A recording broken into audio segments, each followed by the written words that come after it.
என்னடா கேட்டேன்? அப்படி என்னடா கேட்டேன்? பசங்களோட எமோஷனல்லாம் பிரஷர் மாதிரி உடனே ஏறும் உடனே ஏறும். ஆனா பொண்ணுங்களோட எமோஷனல்லாம் சுகர் மாதிரி கொஞ்சம் கொஞ்சமா கொஞ்சம் கொஞ்சமா கொஞ்சம் கொஞ்சமா ஊறி நாரி கடைசியில மொத்தமா நம்மள சாவடிச்சிரும். டேய், உண்மையிலே நான் தெரியாம தான் கேக்குறேன். இந்த பெஸ்ட் என்ன உங்களுக்கு அர்த்தம் தெரியுமா? உங்களுக்கு அர்த்தம் தெரியுமாடா? டேய், ஏன்னா பொண்ணுங்களுக்கு இதுக்கு ஒழுங்கா அர்த்தம் தெரியாதுடா. இதுலயே பல டைப் சுத்திக்கிட்டு இருக்குங்க.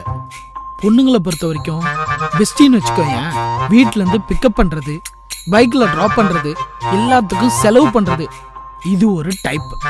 இன்னும் சில பொண்ணுங்களுக்கு பெஸ்டினா லவ் பண்ற பையன்கிட்ட காட்ட முடியாத கோபத்தை இவங்கிட்ட வந்து காட்டுறது, லவ் பண்ற பையன்கிட்ட சொல்ல முடியாத ரகசியத்தை இவங்கிட்ட வந்து சொல்றது, லவ் பண்ற பையன்கிட்ட கிடைக்காத நிம்மதியா இவன்கிட்ட தேடுறது, இது ஒரு டைப்.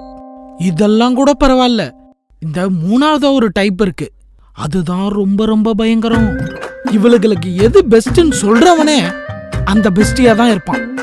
பேஸ்ட்ல ஆரம்பிச்சு பெட்ஷீட் வரைக்கும், ஐலாஷ்ல ஆரம்பிச்சு ஹஸ்பண்ட் வரைக்கும் எல்லாத்தையும் அந்த பெஸ்டி தான் டிசைட் பண்ணுவான்.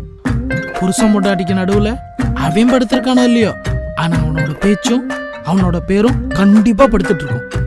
இதுல இன்னைக்கு வந்தவன் என்ன ரகம்னே தெரியல, அவன் வந்து எங்க படுக்க போறானே தெரியல. ஆனா இன்னைக்கும் தள்ளிதான் படுக்கணும்.